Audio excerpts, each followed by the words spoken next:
Bueno, entonces vamos a realizar el ejemplo 15.2 de Hibbeler, análisis estructural, y de la tercera edición, ¿verdad? Es decir, puede ser que en otras ediciones sea diferente. Se nos da un marco con dos elementos viga, ¿verdad? Ambos tienen las mismas propiedades: área de la sección transversal 10 pulgadas cuadradas, inercia de 500 pulgadas a la cuarta, y el módulo de elasticidad de 29.000 KSI, que es el del acero. Entonces tenemos una carga aplicada en el nodo el cual comparten estos dos elementos. Entonces aquí Hibbeler es muy bueno para trazar este tipo de dibujos. Como podemos ver, se está representando aquí un elemento, pues bueno, dos elementos de acero, dos elementos viga de acero, ¿verdad? Que comparten un nudo rígido. Es decir, lo que habíamos estado diciendo de que si este nudo forma un ángulo recto antes de aplicar las cargas, una vez aplicada la carga de 5 kips, pues el nudo va a seguir de esa manera, es decir, formando un ángulo recto entre ambos elementos. Bueno, entonces lo que quedaría sería nombrar los grados de libertad. Aquí está el procedimiento. Vamos a empezar con el nodo 2. Ahí a nombrar los grados de libertad. Y la razón por la cual se hace con el nodo 2 es porque por naturaleza ese es el nodo más flexible. Más flexible desde el punto de vista de que es en el cual tenemos más grados de libertad libres, ¿sí? Y es en el cual también se está aplicando la carga, la única carga en la estructura. Aunque no es importante en realidad en qué nodo empezamos a nombrar los grados de libertad. Lo que sí es importante, recordemos, es nombrar primero los grados de libertad libres y luego los grados de libertad ya especificados, tal y como hemos explicado en el video previo. Entonces, D1, D2 y D3 simbolizan aquí los grados de libertad correspondientes a el desplazamiento global en la dirección X en el nodo 2, desplazamiento en Y y desplazamiento rotacional respecto al eje Z. Esos serían los primeros tres grados de libertad de 1, de 2 y de 3. De ahí nos vamos al nodo 1, en el cual tenemos el grado de libertad de 4, el cual simboliza el desplazamiento en la dirección X en el nodo 1. Y luego tenemos el grado de libertad de 5, fíjense, que va a ser la rotación respecto del eje Z en el nodo 1. Ahora, ¿por qué no nombramos a D5 como el desplazamiento vertical? Bueno, porque resulta que el desplazamiento vertical está restringido aquí en este nudo, en este nodo, y por lo tanto es precisamente con ese grado de libertad con el que vamos a empezar a nombrar los grados de libertad restringidos o los grados de libertad especificados. Entonces D4 y D5 todavía forman parte del conjunto de grados de libertad libres, ¿sí? Entonces a partir de D6 comenzamos con los grados de libertad especificados. El primero sería justamente esa restricción, ¿verdad?, de desplazamiento vertical que existe en el nodo 1. Y de ahí nos vamos a los grados de libertad del nodo 3, en el cual los tres grados de libertad están restringidos, tanto el desplazamiento en X de 7, el desplazamiento en Y de 8 y el desplazamiento rotacional respecto al eje Z, que es el grado de libertad de 9. Entonces tenemos 9 grados de libertad para este marco, 3 en cada nodo. Y lo primero que tenemos que hacer definitivamente es encontrar las propiedades de rigidez, o sea, los coeficientes de rigidez, hacer el cálculo de los coeficientes de rigidez, y ese es un paso que hay que tomárselo muy en serio, dado que se puede uno confundir muy fácilmente con las dimensionales. Entonces, AE partido L Bueno, se nos dio que el área era 10 pulgadas cuadradas, el modo de elasticidad era 29.000 KSI, kips por pulgada cuadrada, y la longitud es de 20 pies del elemento, multiplicada por 12 pies que tiene 12 pulgadas que tiene cada pieza. Entonces no se nos tiene que olvidar esta multiplicación por 12 si se nos da en pies la longitud. Entonces esto nos va a dar un AE partido L 1208.33. De ahí nos vamos con 12i partido L cubo, uno de los coeficientes de rigidez asociados con flexión y corte combinados. Entonces 12 por 29 por 10 a la 3 por 500, que es el valor de la inercia, 500 pulgadas a la cuarta, por 20 dividido 12, todo eso elevado al cubo. Eso nos da 12.587 kip por pulgada. De ahí nos vamos con 6i partido L cuadrado. Entonces 6 por E, que es 29 por 10 a la 3 por 500, dividido 20 por 12, y todo eso elevado al cuadrado. Eso nos da 1510.42 kip. Entonces, bueno, continuamos y después platicamos de un aspecto importante en esto del cálculo, el cálculo de estos coeficientes de rigidez. Entonces, 4i partido L, 4 por 29 por 10 a la 3 por 500, dividido 20 por 10, 20 por 12. Eso nos va a dar 241.67 por 10 a la 3 kip pulgada. Y finalmente 12i partido L, que tiene que ser de hecho la mitad que esto. Es 2 por 29 por 10 a la 3 por 500 por 20 por 12. Y eso nos va a dar 120.83 por 10 a la 3 kip pulgada. Entonces lo que en este instante debemos observar son cómo las dimensionales van cambiando. Entonces, por ejemplo, AE partido L tiene dimensionales de fuerza partido longitud, 12i partido L cubo tiene dimensionales de fuerza partido longitud, 6i partido L cuadrado tiene dimensionales de fuerza nada más. Y ya cuando pasamos a 4i partido L y a 2i partido L, nos vamos a encontrar con que tenemos dimensionales kip por pulgada.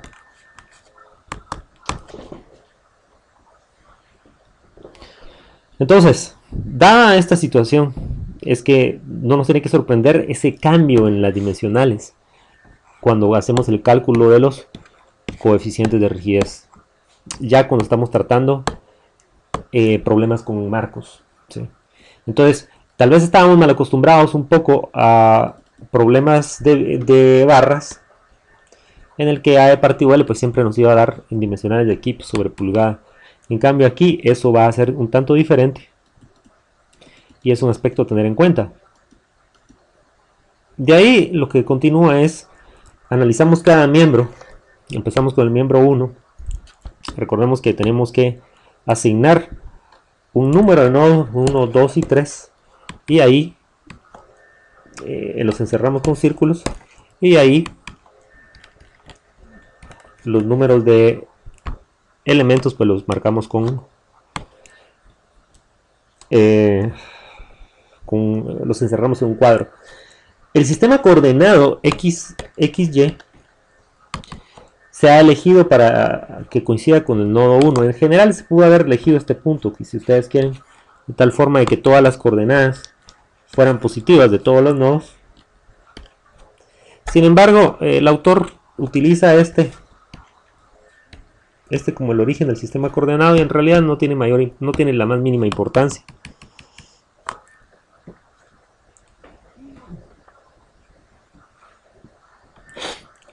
Y lo que vamos a hacer es, ahora en esta instancia, regresar a nuestro miembro 1. Y vamos a hacer los cálculos correspondientes con los lambdas, es decir, los cosenos directores lambda x y lambda y. Entonces recordemos que lambda x era ¿qué? La coordenada del nodo lejano en x menos la coordenada en x del nodo cercano. Entonces la coordenada en x del nodo lejano es 20, la coordenada en x del nodo cercano es 0. Entonces 20 menos 0 dividido 20 nos va a dar 1. Entonces otra manera que podemos realizar este cálculo es decir, bueno, Si este es el nodo cercano y este es el nodo lejano, que lo hemos elegido arbitrariamente en realidad,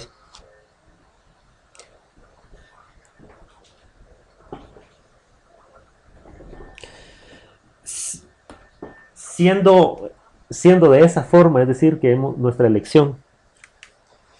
Entonces vamos a decir de que el eje X, en realidad el eje X'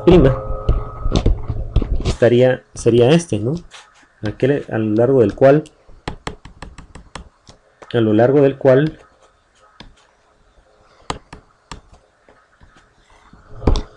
se traza el eje principal de nuestro elemento. Y el eje Y' pues vendría siendo este. Entonces, en este caso el eje X', el eje Y', de hecho coinciden con el eje X y con el eje Y respectivamente. Entonces, otra manera de calcular es exactamente lo mismo. Otra manera de calcular el lambda sub X, que realmente es el coseno del ángulo entre el eje X' y el eje X. ¿Sí? Y ese ángulo es 0, obviamente. Entonces, el coseno de 0 es 1. Entonces, nos da lo mismo, ¿sí?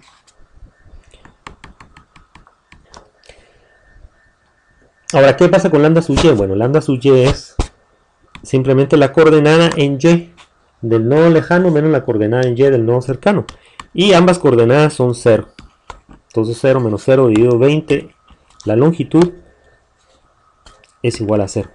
Entonces la coordenada en Y del nodo lejano menos la coordenada en Y del nodo cercano dividido la longitud, eso es lambda Y. Y eso nos da 0. Otra manera de calcular sería lambda Y, sería a través de decir, bueno, ¿cuál es el ángulo entre el eje Y y el eje X'? Entonces ese ángulo va a ser que 90 grados. Recordemos que se mide desde el eje Y como positivo en el sentido a favor del reloj, sería el sentido positivo, para medir desde el eje Y, ¿verdad? Para medir desde el eje el coseno de teta X. Para medir teta X es desde el eje X hacia el eje X'. Y se mide a favor, contrario al reloj, como un ángulo positivo. Eso ya lo explicamos antes, no está de más recapitularlo aquí. Entonces, ¿cuál sería el coseno de 90 grados?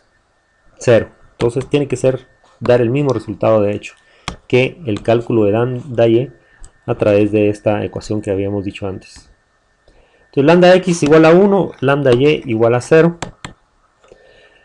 Ya con estos datos podemos calcular los demás coeficientes. Perdón, las demás expresiones. ¿Cuáles son esas expresiones? Bueno, aquellas asociadas con el cálculo de la matriz de rigidez ya en coordenadas globales. Tenemos que calcular AE partido L, que ya tenemos ese valor. Lo calculamos desde el principio multiplicando a lambda X cuadrado más 12i partido L cubo por lambda Y cuadrado. Entonces, ¿qué sería? AE partido L es 1208.33. Lambda X es 1 elevado al cuadrado. 12i partido L cubo nos había dado 12.587, pero lambda Y es 0, entonces 0 al cuadrado es 0. Entonces, en realidad todo esto es 0. Y como esto es 1, nos queda otra vez 1208.33. De ahí nos vamos a calcular AE partido L menos 12i partido L cubo por lambda X por lambda Y. Entonces AE partido L es 1208.33. AE 12i partido L cubo es 12.587. Le resta esto, multiplica a lambda X, que es 1, y a lambda Y, que es 0. De hecho, todo este cálculo pues lo hemos puesto aquí por una mera formalidad. Solo al ver que aquí tenemos lambda Y igual a 0, simplemente hubiéramos podido colocar el 0 como respuesta y se acabó, ¿verdad? Ahora, faltaría AE partido L por lambda Y cuadrado más 12i partido L cubo por lambda X cuadrado. En este caso sería AE partido L 1208.33 por 0 al cuadrado, que es lambda Y. Esto es 0. Más 12i partido L cubo, que es 12.587 por lambda X al cuadrado, que es 1. Entonces eso nos da 12.587. Ahora, ¿qué otra expresión necesitamos? Bueno, necesitamos 6i partido L cuadrado por lambda X. 6i partido al cuadrado nos dio 1510.42. Multiplicamos por lambda x y eso nos da 1510.42. Lambda 6i partido al cuadrado por lambda y, como lambda y es 0, nos va a dar 0. Entonces todos estos cálculos tenemos que hacer antes de construir la matriz de rigidez ya en coordenadas globales, que Hibbeler nos la da en la ecuación 1510. Aquí la hemos reproducido. Y al hacer esas sustituciones, todas estas sustituciones, pues hay que hacerlas con mucho cuidado. Hay que tener cuidado con los signos que estamos utilizando. Es muy fácil equivocarse, ¿verdad? Y entonces lo que se recomienda es hacer este proceso. Este es el proceso crítico, tal vez, en el que estos términos en realidad se parecen mucho, pero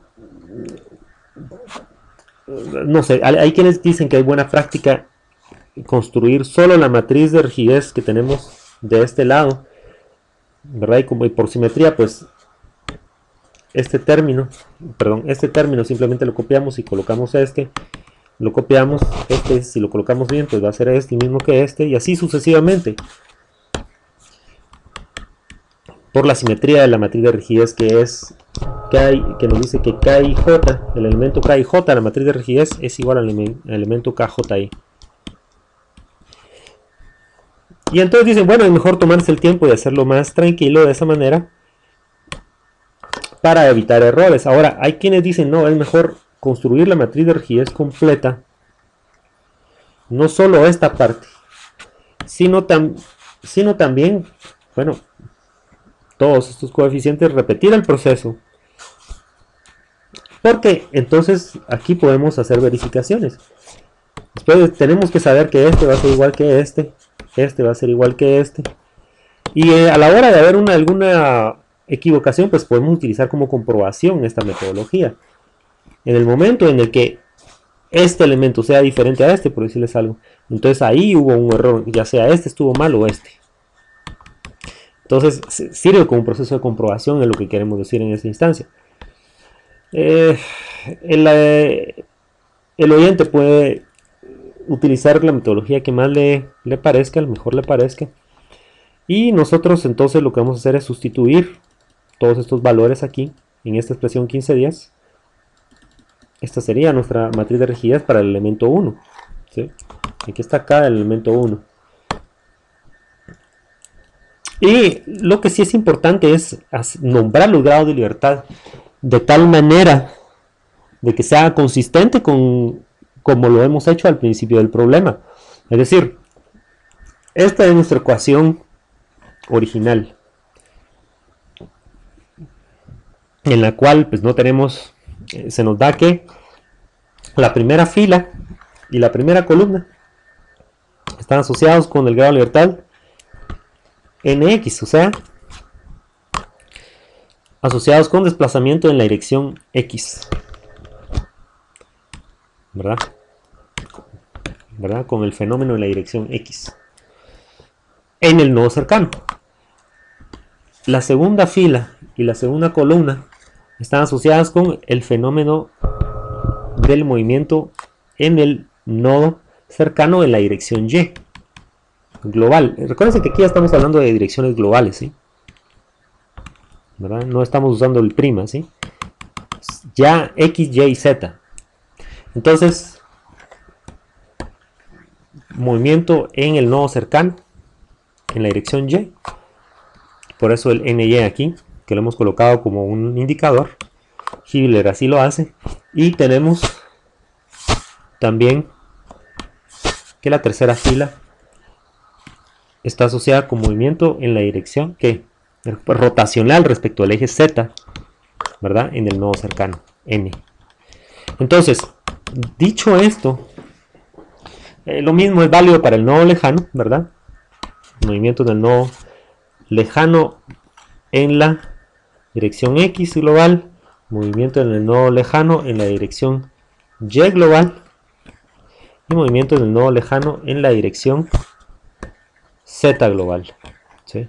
Entonces, tenemos que ser consistentes al nombrar los grados, al asociar aquí cada grado de libertad con el cual corresponde cada uno de los que hemos utilizado para identificar el movimiento de cada uno de los elementos. En particular, hablando del miembro 1, ¿qué dijimos? Bueno, que, y aquí los tenemos en paréntesis, vean,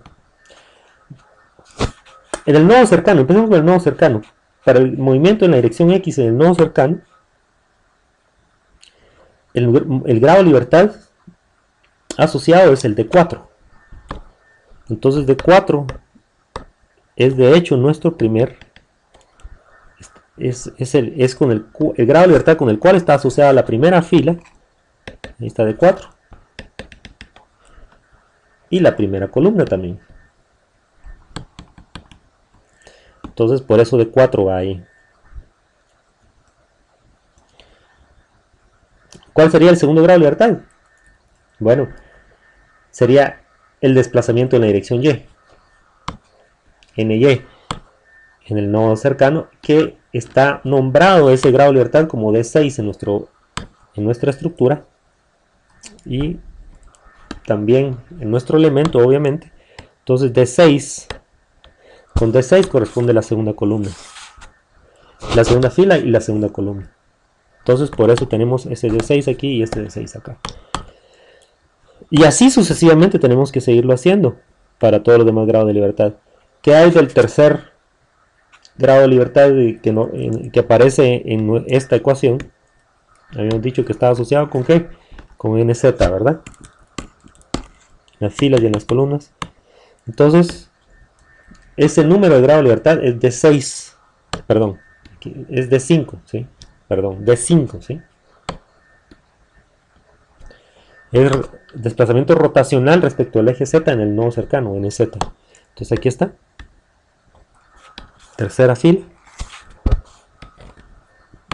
Perdón, y tercera columna asociados con D5. Entonces ya tendríamos los primeros 3 grados de libertad identificados. Las primeras 3 columnas y las primeras 3 filas. Unas 3 filas. Entonces ahora vamos con el nodo lejano. ¿Qué pasa con el nodo lejano? En el nodo lejano tenemos desplazamiento en X de 1, Fx. ¿Sí? Grado de libertad de 1 le llamamos. Entonces, en la cuarta fila es de 1. Y en la cuarta columna es de 1. El desplazamiento en Y le llamamos de 2. Aquí está Fy. Entonces, en la quinta fila de 2, en la quinta columna de 2. Y el desplazamiento rotacional en el nodo lejano le llamamos de 3.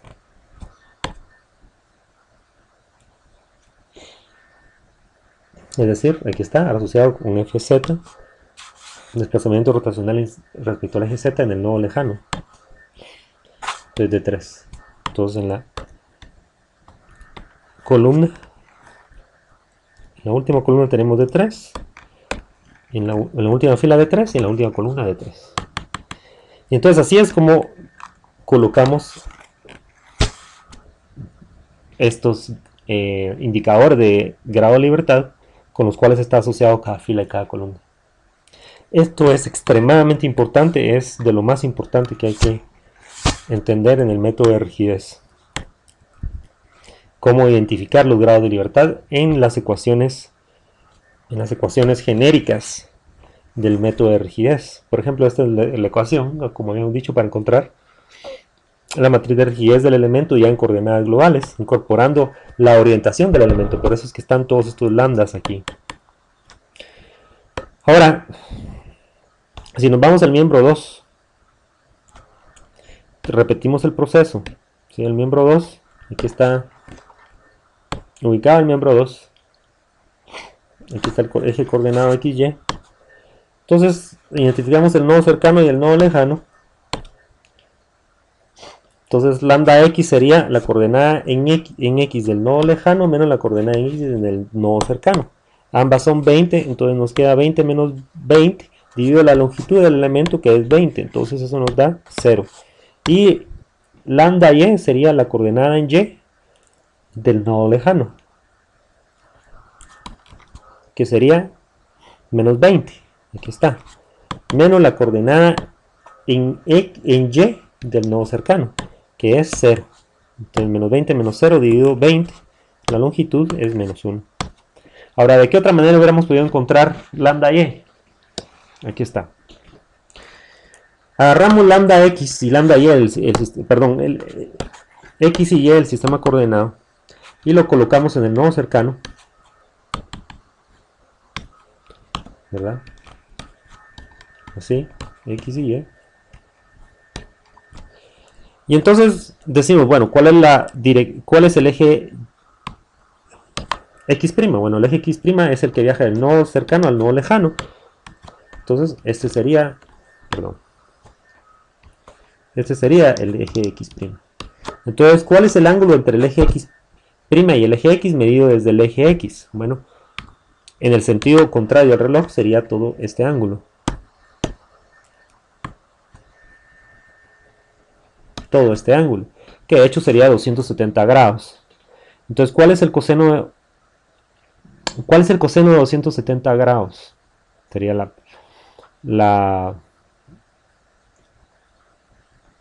pregunta. De hecho, el coseno de 270 grados es 0. Entonces, lambda x nos da lo mismo de esta manera que con la fórmula presentada en Hibbeler. Ahora medamos el ángulo entre el eje y y el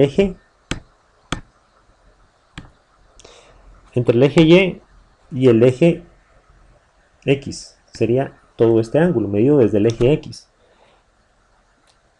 en el sentido a favor del reloj. Entonces veamos cuánto es ese ángulo. De hecho es 180 grados. Entonces la pregunta es, ¿cuál es el coseno de 180 grados? De hecho es menos 1. Entonces, correcto. También de esa manera obtenemos los mismos resultados. Entonces eso es una manera de chequear que estemos calculando bien los cosenos directores. Entonces, recordemos, podemos ubicar los ejes coordenados en el origen del sistema coordenado lambda en x y y, lo podemos colocar en la ubicación del nodo cercano n, el que hayamos elegido como nodo cercano.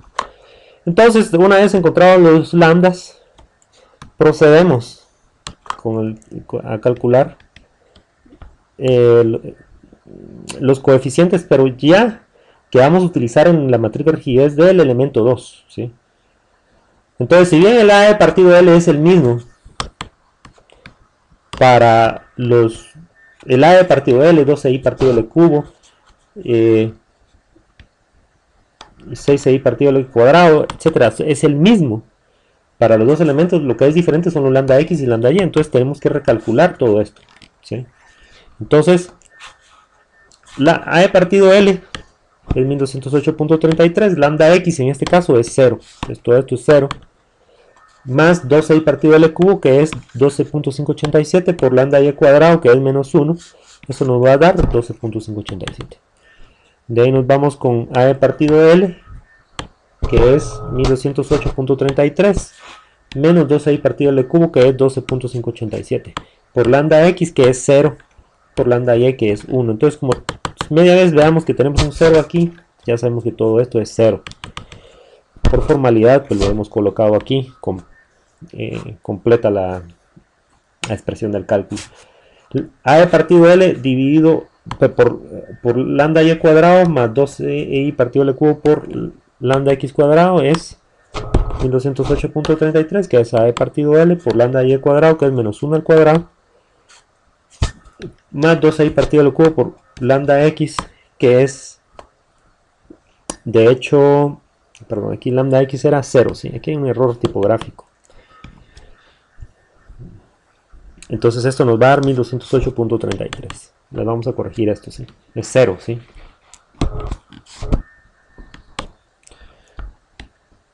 De ahí nos vamos con... por favor tengan en cuenta que aquí es 0, si no se van a confundir. Se acuerdan que lambda x lo hemos calculado en 0 para el elemento 2. Entonces 6i partido al cuadrado por lambda x es 1510.416 por 0, eso es 0. Y 6i partido al cuadrado por lambda y es 1510.42 por menos 1 es menos 1510.42. Entonces de ahí incorporamos estos resultados otra vez a nuestra ecuación para la matriz de rigidez del elemento en coordenadas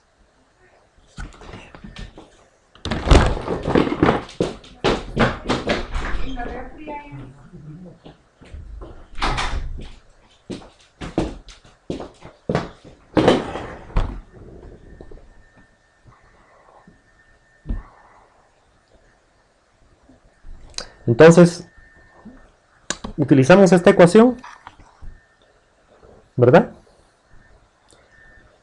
Que ya la usamos para el elemento 1, ahora la usamos para el elemento 2.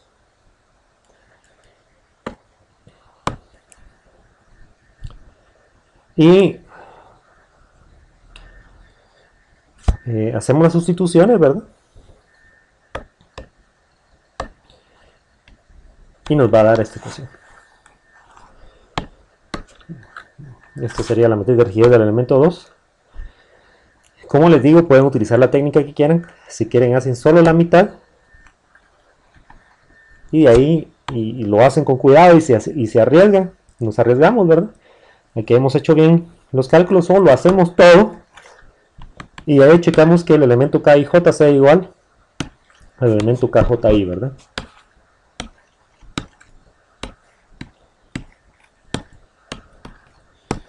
Entonces eso ya es, etcétera, ¿verdad?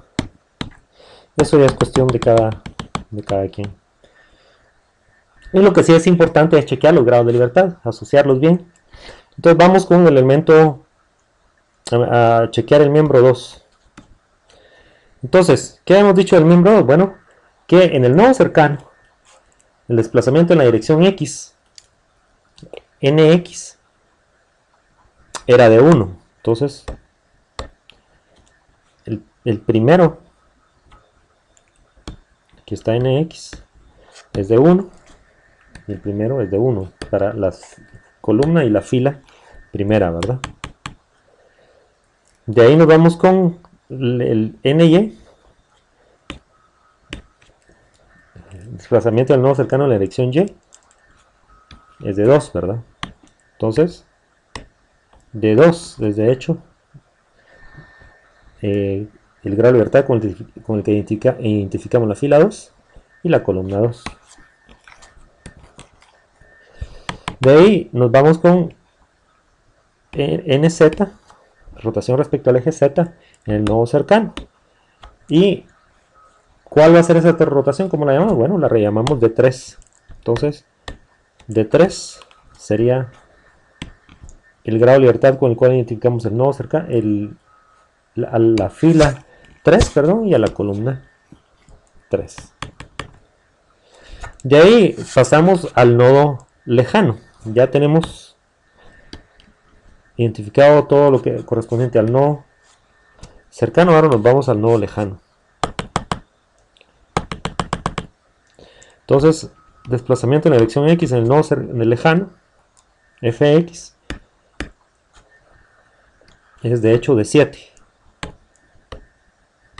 Entonces, aquí estaría de 7. Y aquí estaría de 7. Identificando a la cuarta fila y a la cuarta columna. De ahí nos vamos con el desplazamiento de la dirección Y en el nodo lejano, que de hecho es de 8. Entonces de 8 y de 8 asociados con la quinta columna y la quinta fila. Y finalmente, desplazamiento en el nodo lejano desplazamiento rotacional respecto al eje Z, FZ, que de hecho nos da, lo identificamos como el grado de libertad de 9. Entonces aquí estaría de 9, perdón, aquí estaría de 9 y aquí de 9, identificando a la última fila y a la última columna.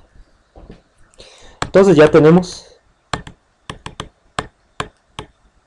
identificados con qué fila y con qué fila y con qué columna están asociados cada uno de los grados de libertad para la matriz de rigidez ya en coordenadas globales del elemento 2. ¿Qué procede? Bueno, el ensamble de la matriz de rigidez global. Entonces, si nos recordamos, cuando lo hicimos con una armadura, utilizamos una técnica de aumentar las matrices. ¿Sí? Aquí lo que vamos a hacer simplemente es asociar en qué casilla de la matriz de rigidez global de la estructura es que debemos colocar cada elemento. Y a la larga es el mismo concepto, ¿sí? Vamos a ver de qué estamos hablando. Entonces, aquí vamos a reducir un poco la vista. Entonces lo que hacemos es que colocamos nuestra expresión fuerza de desplazamiento global. P igual a K mayúscula, que es la matriz de rigidez global, por D, el vector de grado de libertad, que contiene los grados de libertad. Pero vamos a colocar primero, como habíamos dicho, los grados de libertad libres, ¿verdad? Las fuerzas en los grados de libertad libres y los desplazamientos en los grados de libertad libres en los vectores P y D respectivamente. Este es el vector PF y este es el vector DF. Y después vamos a colocar los grados de libertad, las fuerzas asociadas con los grados de libertad especificados y los desplazamientos en los grados de libertad especificados. Este sería PS y este sería DS. Entonces, ya habiendo hecho esa partición, ¿verdad? Esto lo dejamos ahí indicado. Y después procedemos a formar nuestra matriz de rigidez.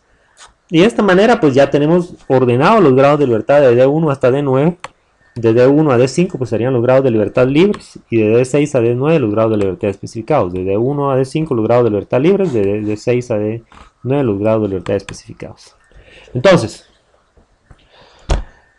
¿cómo ensamblamos la matriz de rigidez? Bueno, vamos a tener a mano nuestras dos matrices de rigidez para cada uno de los elementos. Y lo que vamos a hacer es que los vamos a identificar con colores para saber de dónde proviene cada uno de los grados de los coeficientes de rigidez que van a contribuir a la rigidez de cada una de estos coeficientes. Entonces, cada una de estas casillas simboliza un coeficiente de rigidez global, ¿sí? Entonces, por ejemplo, si empezamos con K1, la matriz de rigidez del elemento 1, aquí vamos a aumentar un poco la visión. Vamos a decir que, empezando con el primer elemento de la primera fila, primera columna, es 1208.33, está asociado en las filas con D4 y en las columnas con D4 en la matriz de rigidez del elemento 1. De esa misma manera va a estar asociado en la matriz de rigidez local con D4 en las filas.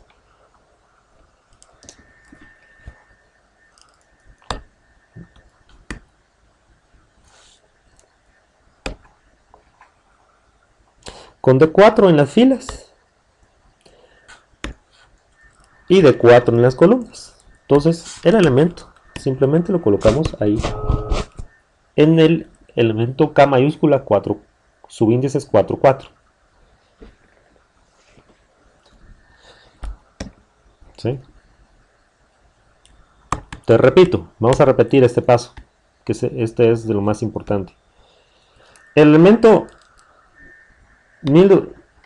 el coeficiente que nos dio 1208.33, que sería el elemento de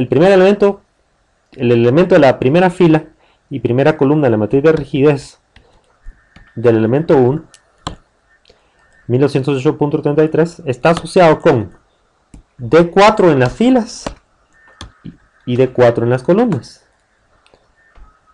Entonces, asimismo va a estar asociado en la matriz de rigidez global con D4 en las filas y D4 en las columnas. Entonces la intersección nos apunta a esta casilla, la casilla 4,4. Este sería el elemento 4, K mayúscula 4,4. Entonces, ahí colocamos a 1208.33. Nos vamos con el segundo elemento, que de hecho es 0. Está asociado con D4 en las filas y D6 en las columnas. Vean. Entonces, asimismo lo va a estar con en la matriz de rigidez global, con D4 en las filas y D6 en las columnas. Aquí está, 0.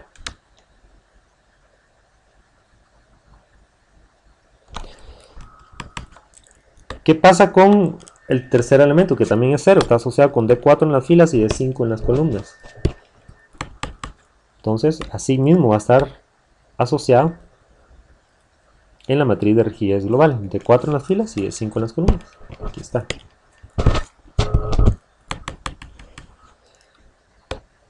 ¿Qué pasa con este elemento menos 1208.33? Está asociado con D4 en las filas y D1 en las columnas. Entonces, buscamos D4 en las filas, D4 en las filas y D1 en las columnas. Aquí está. Menos 1208.33. Y así, sucesivamente, continuamos con todos los elementos de la matriz de rigidez del elemento 1. Hasta que llegamos hasta, ¿verdad? Continuamos en este sentido con todos los elementos de la primera fila, de ahí con todos los de la segunda, de ahí con todos los de la tercera, de ahí con... y así, hasta llegar a la última fila. Por ejemplo, si nos vamos a menos 1510.42, está asociado con D3 en las filas y D2 en las columnas. Entonces nos vamos a la matriz de rigidez global, D3 en las filas y D2 en las columnas.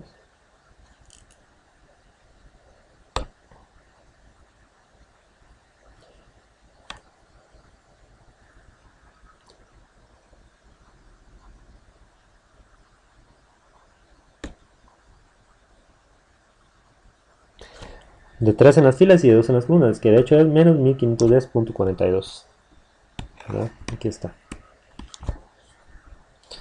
Entonces, ese sería el penúltimo elemento que tendremos que ensamblar de la matriz del elemento 1. Y ahí nos vamos con 242.67 por 10 a la 3. Está asociado con D3 en las filas y D3 en las columnas. Entonces nos vamos D3 en las filas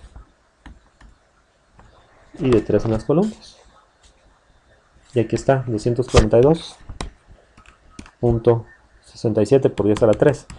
Entonces, ¿qué habíamos dicho? Que los elementos en negro que teníamos aquí son coeficientes que provienen de la matriz de rigidez del elemento 1. Entonces lo hicimos intencionalmente de esa manera para ir dejando constancia, etcétera, ¿verdad? Para dejar constancia de dónde provenía cada elemento. Eso nos facilita a la hora de revisar errores, si hubiera algún error. ¿Qué pasa con el segundo elemento? Bueno, hacemos lo mismo de hecho con la matriz de rigidez del elemento 2.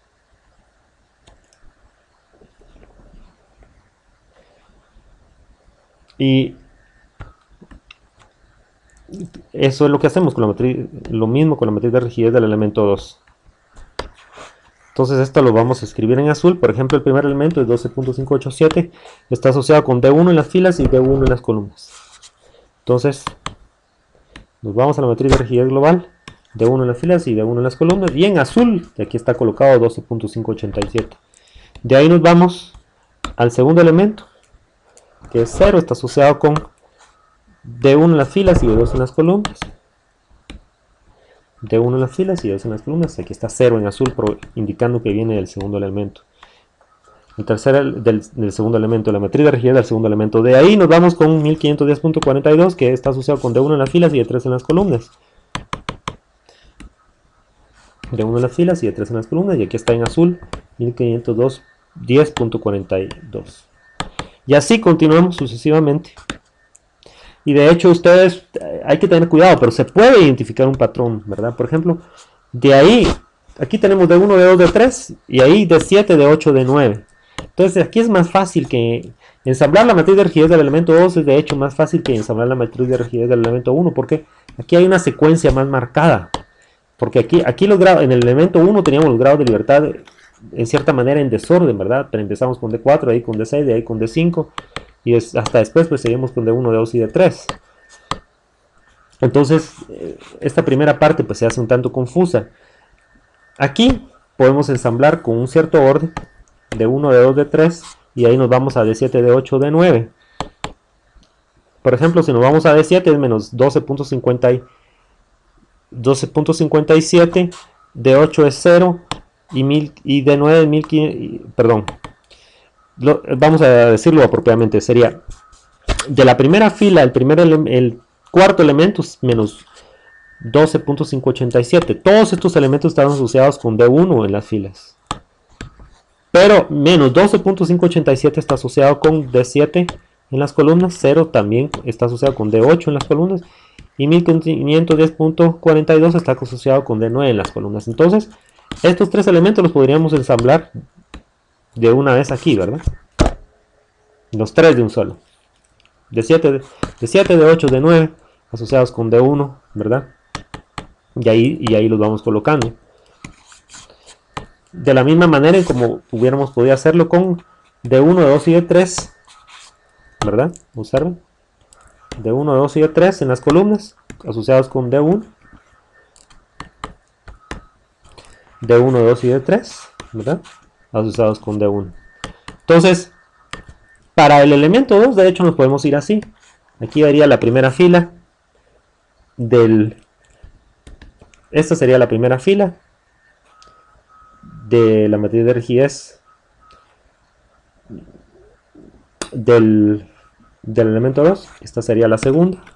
Esta sería la tercera. Cuando nos vamos a la cuarta, pues ya nos pasamos al grado de libertad de 7 en las filas. Vean. Ya nos pasamos al grado de libertad de 7 en las filas. Y volvemos con el mismo patrón. Entonces esta sería la cuarta fila, esta sería la quinta fila y esta sería la sexta fila, ¿verdad? Y es bastante más fácil hacerlo de esta manera. Ya cuando hemos identificado un patrón. Entonces, de hecho, este es un ejemplo muy bueno porque nos enseña esa manera de... Más bien nos entrena a pensar de esta manera a la hora de ensamblar la matriz de rigidez global, tratando de buscar patrones para hacer el procedimiento más rápido. De ahí, bueno, entonces ya tenemos la matriz de rigidez global. ¿Qué pasa con esta casilla en la cual tenemos dos coeficientes? Bueno, simplemente se suman algebraicamente y se acabó. Igual con esta, igual con esta. ¿verdad? Y de hecho, ya aquí tenemos esas sumas. Por ejemplo, aquí ya tenemos las sumas, se las voy a resaltar en negrita.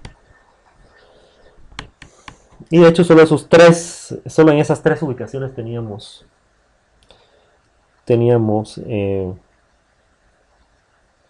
solo en esas tres ubicaciones teníamos que contribuciones provenientes de dos elementos. Es decir, en D1, D2, en D1, D2 y D3 sería. Más bien en los elementos K11, K1, K22 y K33. Eso sería para este elemento, no es algo que así vaya a ser siempre, ¿verdad? Y lo único que nos indica esto es de que los dos elementos contribuyen con propiedad, los dos elementos contribuyen con rigidez en esos grados de libertad. En los grados de libertad de 1, de 2 y de 3. De 1, de 2 y de 3. ¿Verdad? Porque son justamente esos los grados de libertad que comparten ambos elementos. Entonces, perdón, aquí. Entonces, vayamos a nuestra figura original.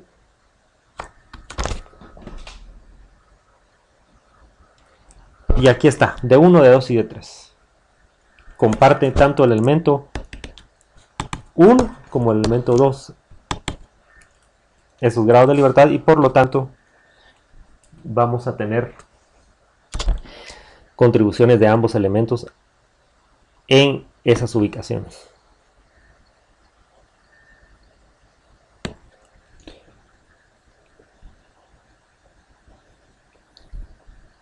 Entonces queda claro que al observar esta figura que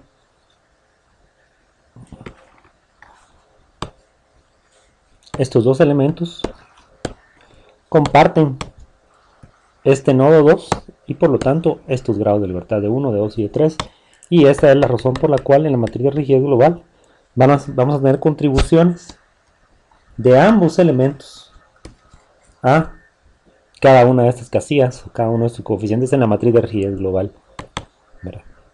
Entonces, una vez dicho eso, ya teniendo la matriz de rigidez global y la relación fuerza-desplazamiento, de hecho, que es esta, P igual a K por delta. Entonces ya teniendo K global, esta que tenemos aquí, esta matriz, entonces ya procedemos a hacer la partición y decimos que bueno, de D1 a D5 tenemos en las filas, en las columnas y en las filas, se forma esta matriz, ¿verdad? La intersección de todas estas filas con estas columnas nos da esta partición, ¿verdad? Correspondiente a los grados de libertad libres en las filas, F, ¿verdad? El subíndice F, y a los grados de libertad libres en las columnas. Entonces, esto es KFF. Y de esa misma manera nos quedan los grados de libertad de D6 a D7, a D9, perdón, en las filas y en las columnas, formando, ¿verdad? KFS, KSF y KSS. Entonces, ¿qué habíamos dicho? Bueno, que P, ¿verdad?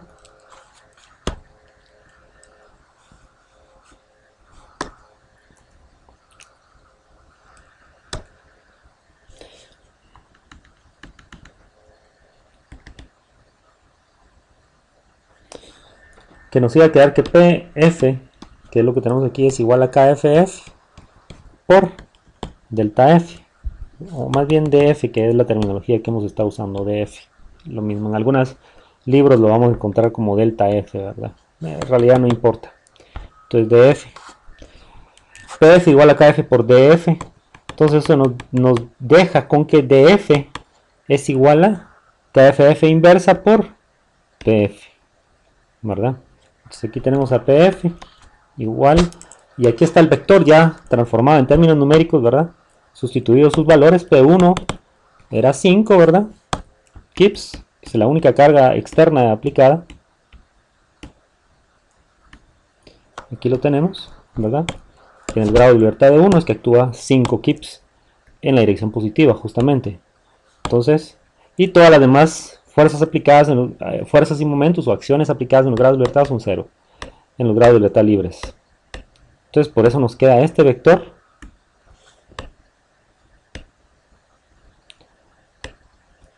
de esta manera, 5, 0, 0, 0, ¿verdad?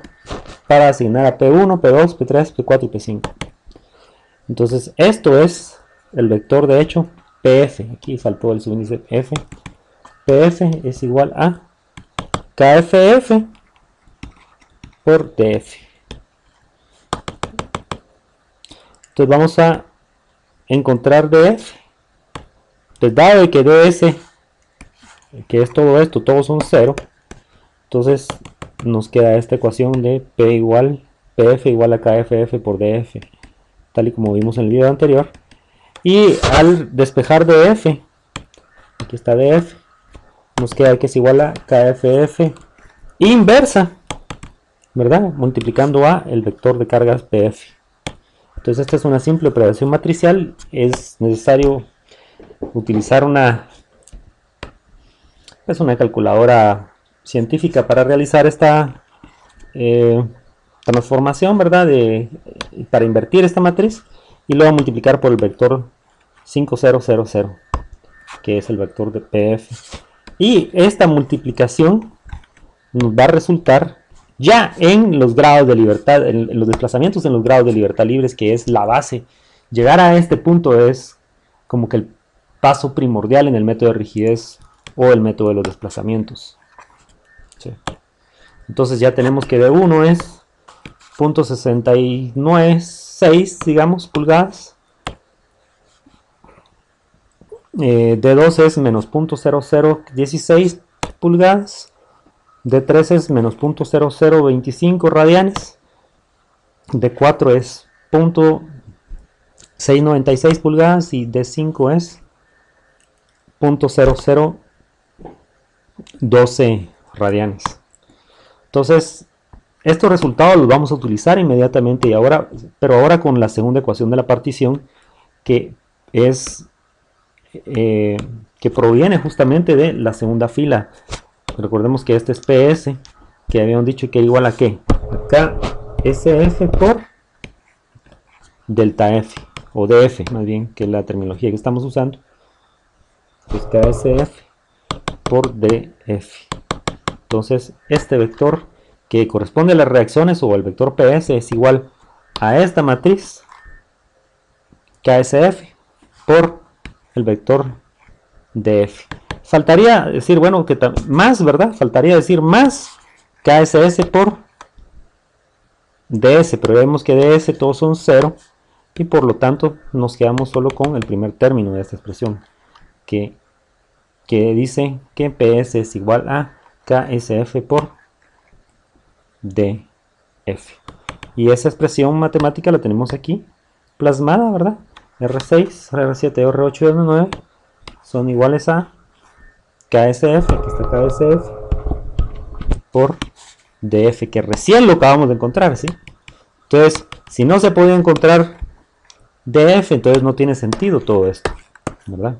Entonces, esa es una de las diferencias entre el método de las fuerzas y el método de los desplazamientos y el método de las fuerzas. Primero encontramos desplazamientos y luego fuerzas, lo cual es a la inversa exactamente en el método de las fuerzas. Entonces, esto nos va a resultar en fuerzas R6, R7, R8 y R9 de menos 1.87 kips para R6, menos 5 para R7, 1.8737 para R8 y 750.28 para R9. Entonces hacemos un diagrama, ¿verdad? Con los desplazamientos. Aquí solo le repetimos hemos repetido la figura de los grados de libertad que ya la habíamos hecho antes, ¿verdad? Solo para tenerla aquí por referencia. Entonces, ¿qué habíamos encontrado? Bueno, que los grados de libertad, los desplazamientos, aquí los tenemos. El grado de libertad de 1 es 0.6957 pulgadas. Entonces aquí está ese desplazamiento, vean. Esta era nuestra figura original. Entonces se ha desplazado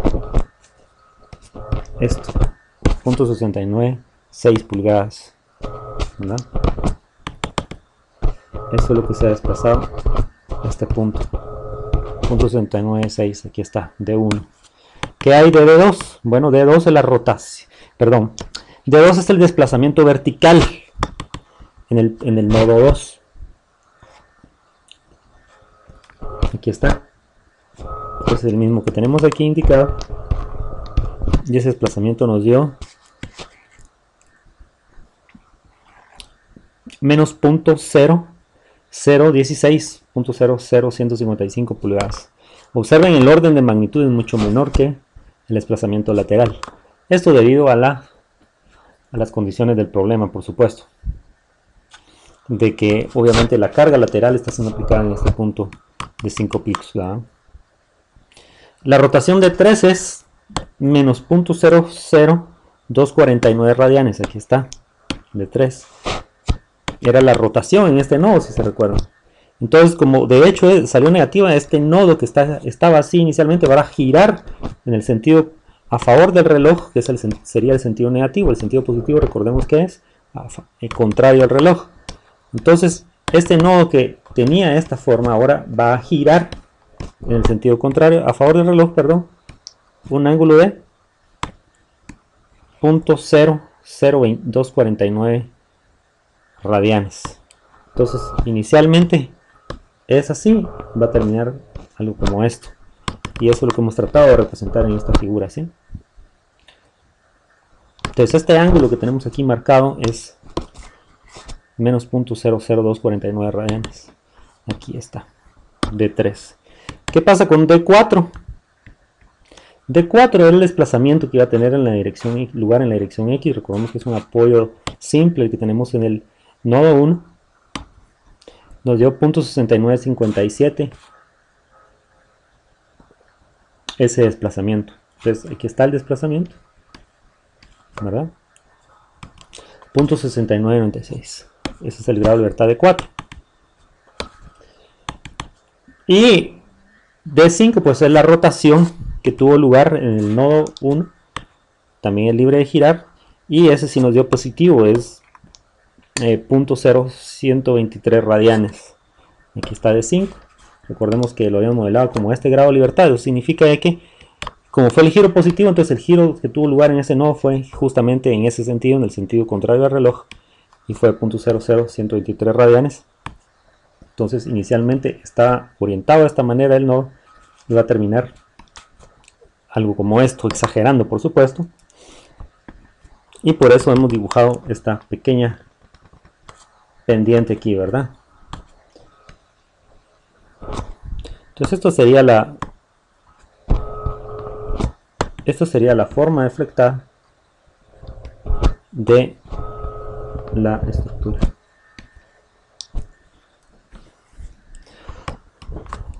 Ahí está marcada en café. Ahora, hay algo notable que ver aquí justamente en esta instancia, y es de que si nos dimos cuenta, el desplazamiento lateral en la dirección X en el nodo 2 fue de 0.696 hasta 5 cifras significativas, y lo vamos a ver así, es 0.69574. Eso nos dio para el desplazamiento en este nodo en la dirección X, pero para este nodo también dio 0.6954, si se dan cuenta. Entonces se observa mucho que en este tipo de problemas lo que ocurre es de que la rigidez axial es muy grande, y entonces la rigidez de los elementos viga es bastante grande, y el hecho de que haya libertad para desplazarse en estos dos puntos en la dirección X, pues lo que va a hacer que este desplazamiento sea virtualmente igual que este. Entonces muchas veces lo que se hace es que se modela solamente un grado de libertad, nombrándolo de la misma manera. Por ejemplo, si este es D1, en este problema lo que hicimos fue que nombramos a este como D1 y a este como D4. Para aquellos estudiantes que avancen a los cursos de análisis estructural avanzado, se va a hacer mucho énfasis en este tipo de cosas, en este tipo de conceptos, y lo van a ver ustedes con más detalle, que D4 y D1 entonces ya no se consideran dos grados de libertad diferentes, sino en realidad el mismo. Entonces este y este desplazamiento los se consideran iguales, y eso lo que implica es considerar a la viga con una rigidez axial infinita, EA infinito, ¿sí? Entonces lo que ocurre es de que disminuimos en un grado de libertad, ¿verdad? Porque aquí tendríamos a D1 de todos modos, tendríamos ya solo 1, 2, 3 y 4 grados de libertad libres, y ya no 5, y eso disminuye, ayuda a disminuir el esfuerzo de cómputo, se le llama, en un determinado problema. Entonces, algo a tener en consideración. Basta en esta instancia entender de que es normal encontrarnos con esto, con un desplazamiento en X muy similar en ambos nodos. Perdón, aquí estaría. Bueno, y lo que nos faltaría sería realizar el diagrama de las reacciones, ¿verdad? Que ya las habíamos encontrado después con PS igual a KS F por DF. Entonces, al operar KSF por DF, encontramos las reacciones. Aquí solo las estamos colocando otra vez por referencia. Entonces, ¿qué dijimos? Bueno, que la reacción en el grado de libertad 6, que era la reacción vertical, que era el grado de libertad vertical en el nodo 1, nos da menos 1.8737. Aquí está. En R7, que es el grado de libertad horizontal,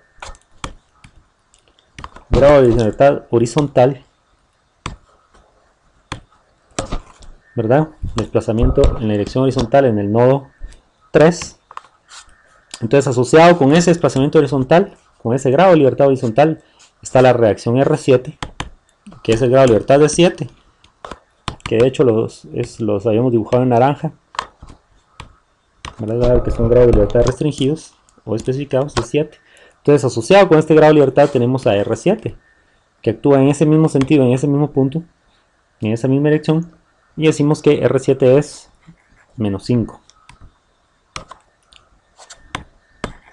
Menos 5 kips. Entonces, por eso lo hemos dibujado de esta manera, actuando hacia la izquierda, es decir, en el sentido negativo del eje X. ¿Qué decir de R8? Bueno, R8 es la fuerza de reacción en el grado de libertad asociado con el desplazamiento vertical en el nodo 3, es decir, este grado de libertad que era de 8, asociado con él teníamos una reacción R8, y esa reacción resultó ser igual a 1.8737 positivos. Aquí está actuando en la dirección positiva del eje Y. Y R9, pues simplemente era la reacción asociada o la fuerza asociada con el grado de libertad de 9, que era el grado de libertad rotacional respecto al eje Z en el nodo 3. Entonces eso nos dio un momento de 750.27. Entonces aquí está ese momento.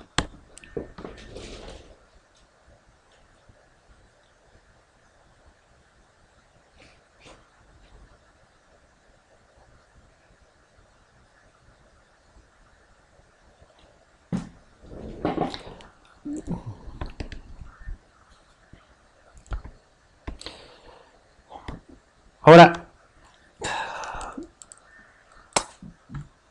para nuestro curso solo vamos a exigir llegar hasta este cómputo, las reacciones nada más, y por supuesto los desplazamientos, ¿verdad? Pero en esta instancia voy a aprovechar para explicar el tema de las fuerzas de miembro. Entonces, las fuerzas de miembro se encuentran a través de la ecuación 15.7, que nos da que las fuerzas de miembro Q minúscula eran iguales a ¿qué? A la matriz de rigidez del elemento y coordenadas locales K' por la matriz de transformación de desplazamientos por los desplazamientos en los grados de libertad expresados en coordenadas globales. Entonces, esta es la ecuación 15.7. De ahí, por ejemplo, para el miembro 1, que hemos dicho que lambda x era 1 y lambda y era 0. Bueno, entonces expresamos la matriz de transformación T, ¿verdad? Aquí está repetida, pero está hecho implícita en la ecuación 15.3. Esta es la matriz de transformación T. Y para nuestro caso nos da que es esto. Eso sería para el elemento 1. Ahora, la matriz de rigidez en coordenadas locales la tenemos implícita en la ecuación 15.1. Es esta que tenemos acá. Y entonces, por supuesto que esto ya lo hemos calculado. Todas estas cantidades, A partido L, 12i partido L cubo, 6i partido L cuadrado, 4i partido L y 12i partido L, ya los habíamos calculado. Aquí están sus valores numéricos. Entonces, lo que habría que hacer es sustituir a partido L en donde aparece A partido L, que es acá, acá, acá y acá, ¿verdad? Entonces sería colocar este 1208.33 aquí, aquí, aquí y aquí, ¿verdad? Considerando, por supuesto, signo negativo en estos dos puntos. De ahí, 12i partido L cubo lo vamos a sustituir acá, acá, acá y acá. 6i partido L cuadrado lo vamos a sustituir aquí, aquí, aquí, aquí, aquí, aquí, aquí y aquí. En tanto que 4i partido L lo vamos a sustituir aquí y aquí. Y 2i partido L lo vamos a sustituir aquí y aquí. Entonces, Así formamos esta matriz, que es la matriz de rigidez en coordenadas locales, K'. ¿Sí? Entonces, al multiplicar por los desplazamientos en coordenadas locales, estaríamos encontrando ya las fuerzas de miembro. Estas fuerzas de miembro que hemos estado dibujando en color magenta.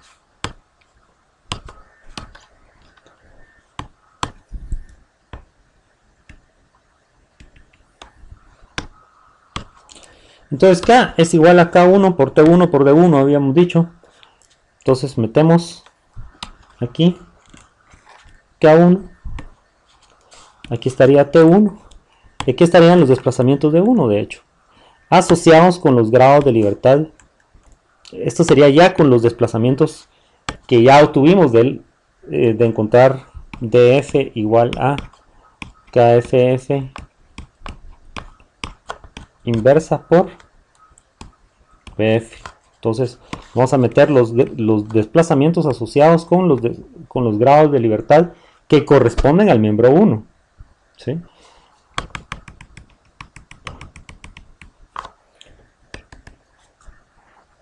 Entonces se realiza esta multiplicación matricial, ¿verdad? El resultado de esto va a ser otra matriz y esa matriz la vamos a multiplicar por este vector. Pero recordemos que en multiplicación matricial no tenemos la propiedad conmutativa, hay que ir de izquierda a derecha, ¿verdad? De izquierda a derecha, de izquierda a derecha. Nunca de derecha a izquierda. ¿Sí? Eso no es así. Entonces, esto nos va a resultar en estas fuerzas de miembro. ¿Sí? Entonces el miembro 1 ya al haber obtenido QNX, QNY', QNZ', ¿verdad? Que serían las fuerzas de miembro o las acciones de miembro, ¿verdad? Aquí están estas tres acciones para el miembro 1. Entonces en el miembro 1, esto todo lo que significa simplemente es que QNX es 0.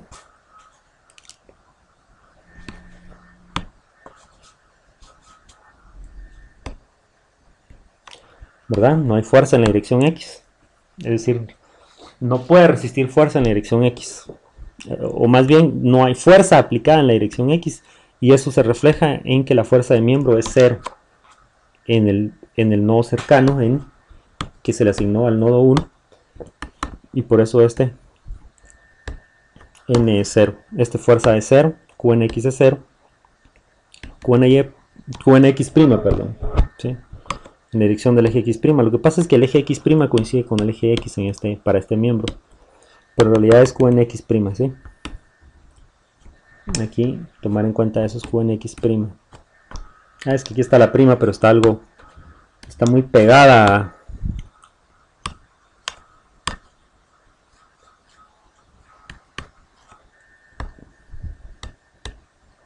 Está muy pegada ahí al... Aquí viene el corchete. Está muy pegada, entonces no se mira en algunas instancias. Entonces, QNX' es 0. Fuerza en la dirección X' local, ¿verdad? Para el elemento 1, QNY' en el nodo cercano. Fuerza en la dirección Y' en el nodo cercano es menos 1.87. ¿Sí? Aquí está.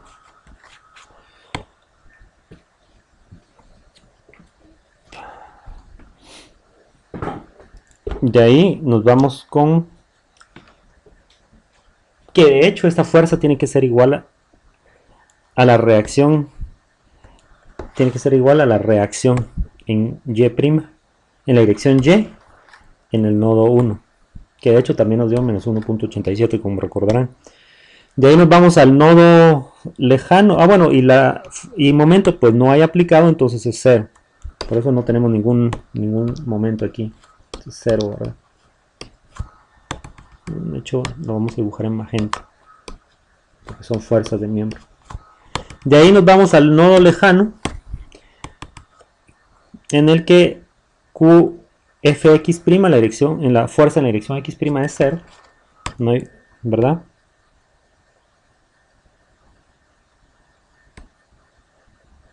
La fuerza de miembro es 0.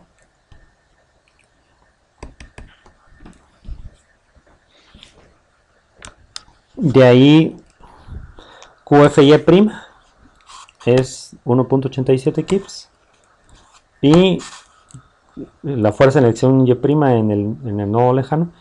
Y la fuerza en el nodo cercano, en el nodo lejano, perdón, el momento en el nodo cercano es menos, respecto al eje Z' es menos 450 kPa pulgada. Aquí está. Entonces un procedimiento similar utilizamos. La importancia, verán, antes de terminar con el miembro 1, la cuestión es llegar a esta figura y comparar con las reacciones que hemos obtenido y ver si eso tiene sentido. De ahí nos vamos al miembro 2, se realiza un procedimiento similar, ¿verdad? Aquí no se los presentamos. Y llegamos a las siguientes conclusiones. De que la fuerza en la dirección X en D1, que es equivalente a la fuerza en la dirección del eje Y' en el nodo cercano N, que es el nodo 2, es esta fuerza tiene que ser igual a 5 kips. Y eso tiene sentido, dado que 5 kips es la fuerza que está siendo aplicada justamente en ese nodo, en la dirección X. Que aquí coincide con el eje Y'. Recordemos que aquí está el eje X, aquí está el eje Y, ¿verdad? Entonces el eje Y' y el eje X coinciden. El eje Y' local y el eje X coinciden. De ahí tenemos a la fuerza en la dirección Y, con X' es 1.87, que va hacia, es positiva, nos da el resultado en la dirección. ¿Por qué es positiva? Porque actúa en la dirección positiva del eje X'. ¿Sí? Entonces, realmente les debe haber dado primero esta fuerza, que es en la dirección del eje X', es 1.87, pues. En la dirección del eje Y' es 5. Y en la dirección de la rotación, ¿verdad? El grado de libertad rotacional respecto al eje Z', que coincide con el eje Z, aquí está, 450 kip pulgada.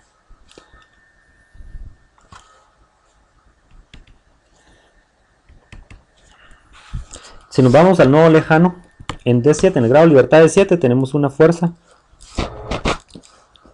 en el grado de libertad de 8, realmente que coincide con la dirección del eje X', ¿verdad?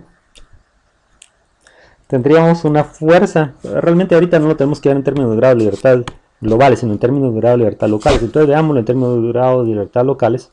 En la dirección del eje X', en el nodo lejano F, que es este acá, tenemos una fuerza de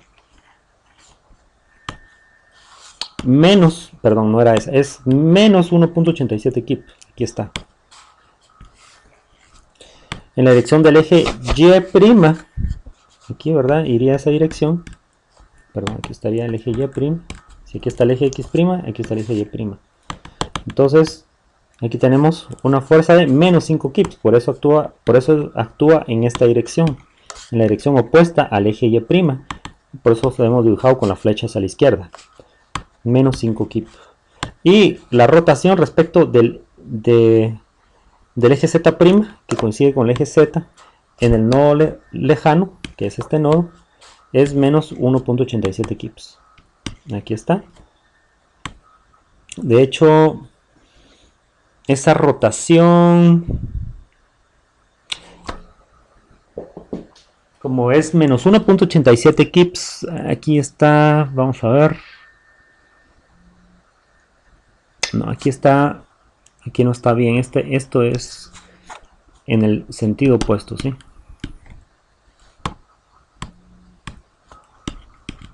Esto va en este sentido. Si es menos, dado que es menos 1.87 kips.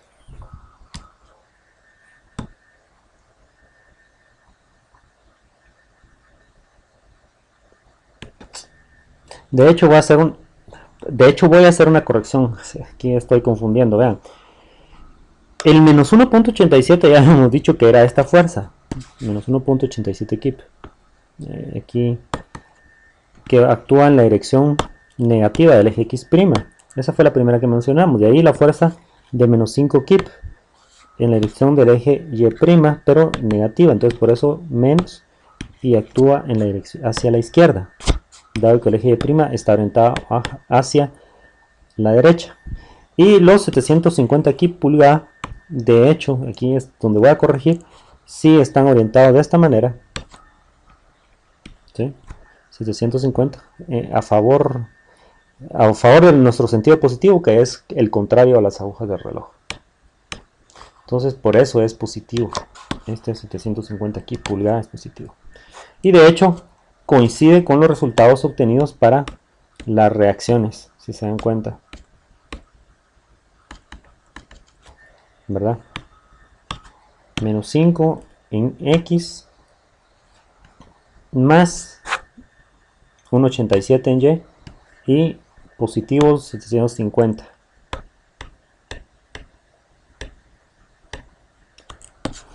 ¿Verdad? Lo que faltaría ver sería el tratamiento de las cargas intermedias. Sin embargo, este tema se lo vamos a dejar solo como lectura. A grandes rasgos, lo que ocurre es de que cuando tenemos, en este problema no teníamos, si se dan cuenta, no teníamos ninguna carga intermedia transversal, sino que eran solo cargas aplicadas en los nodos, tal y como ocurre en este ejemplo. De ese tipo era el ejemplo que resolvimos. Entonces, cuando tenemos cargas intermedias, en realidad lo único que se hace es de que se agarra el miembro en el cual están ocurriendo esas cargas intermedias, por decirles algo.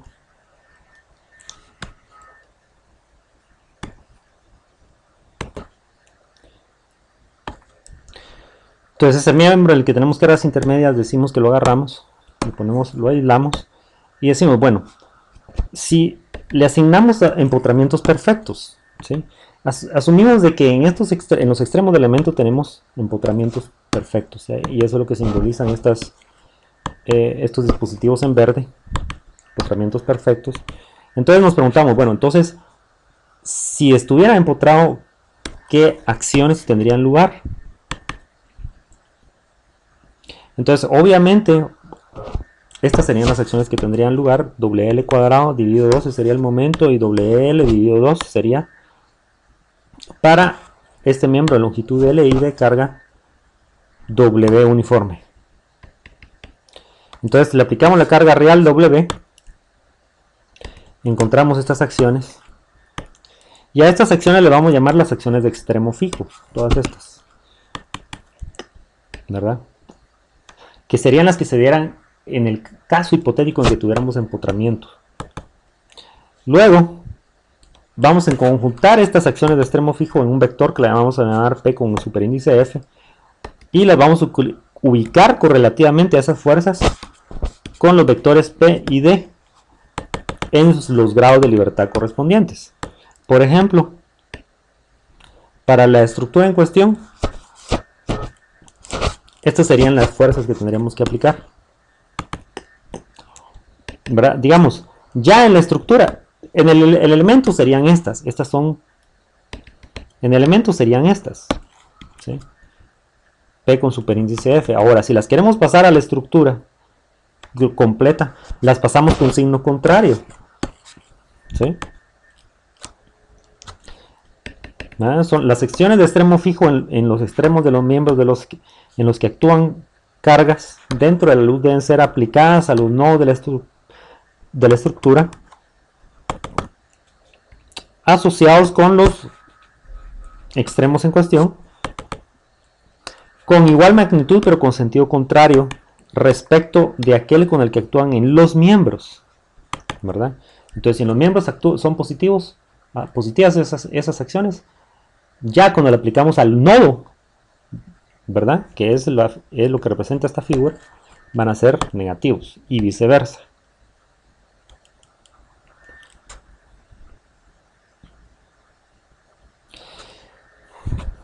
A dichas acciones ya colocadas con su signo contrario en los nodos de la estructura completa se les conoce como acciones nodales equivalentes, que son las que tenemos aquí. Acciones nodales equivalentes, ya con el signo cambiado. Entonces también se conjuntan en un vector, pero este no va a ser P con superíndice F, sino con P superíndice E. Y vamos a ubicar esas acciones correlativamente con los vectores P y D en los grados de libertad correspondientes. En base a lo anterior, la relación global fuerza-desplazamiento se va a plasmar de esta manera. P ya no va a ser igual a solo K por D, en el caso en que tengamos K DF, ¿verdad? Perdón, P ya no va a ser igual a K por D, sino P igual va a ser a K por D por más P con superíndice F. Le vamos a agregar estas acciones, las acciones de extremo fijo, se las vamos a agregar a K por D y eso nos va a dar P. Lo que es lo mismo, decir que P menos PP, es decir, al despejar, o más bien al pasar PF al miembro izquierdo, nos queda P menos PF igual a K por D. Y esta expresión es lo mismo que decir, como P es igual al negativo de P superíndice F, las acciones equivalentes son iguales al negativo de las acciones de extremo fijo. Entonces menos P con superíndice F es igual a más P con superíndice E. Entonces eso nos dice que P más P con superíndice E es igual a K por D. O sea, las fuerzas aplicadas a los nodos en los GDL de la estructura más las fuerzas equivalentes, esas son iguales a K por D. Entonces, para nuestro ejemplo en cuestión, ¿verdad? Estas serían las acciones de extremo fijo. Las conjuntamos en el vector PF en los grados de libertad correspondientes, claro. Aquí pueden ver que están ubicadas en los grados de libertad correspondientes a esta figura, ¿verdad? Asociados correctamente con esta figura. Y ese sería P superíndice F. Y observen cómo, si este es P superíndice F, este es P superíndice E, es decir, observen cómo el signo negativo, ¿verdad? O el signo cambiado acá respecto de acá. ¿Sí? Entonces, estas son las que se aplican a la estructura, ¿verdad? Sin embargo, desde un punto de vista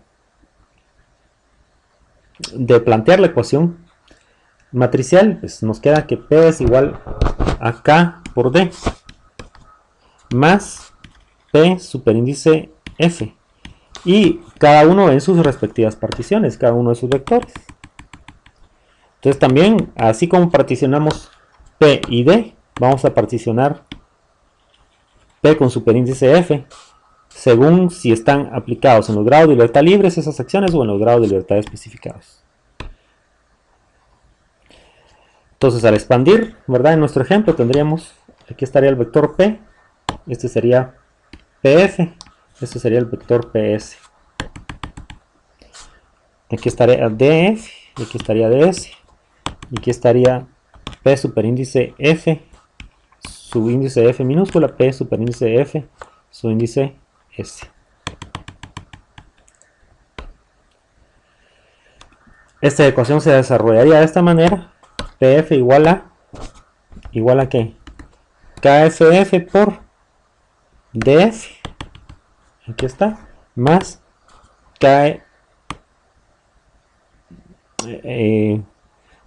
KFS, aquí es KFS, jóvenes, aquí es KFS por DS, aquí está, KFS por DS. A eso le sumamos P superíndice F, que es esto.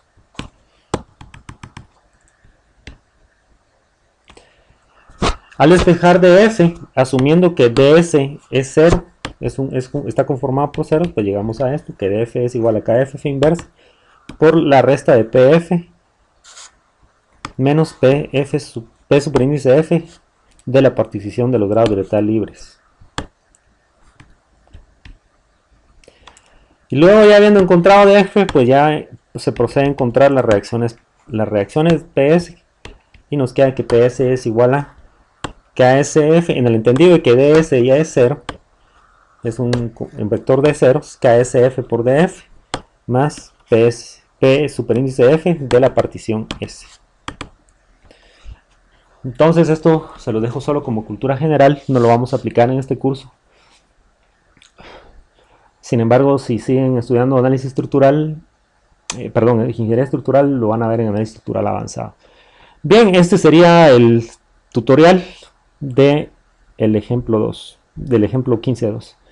Y no me resta más que agradecer su atención. Gracias.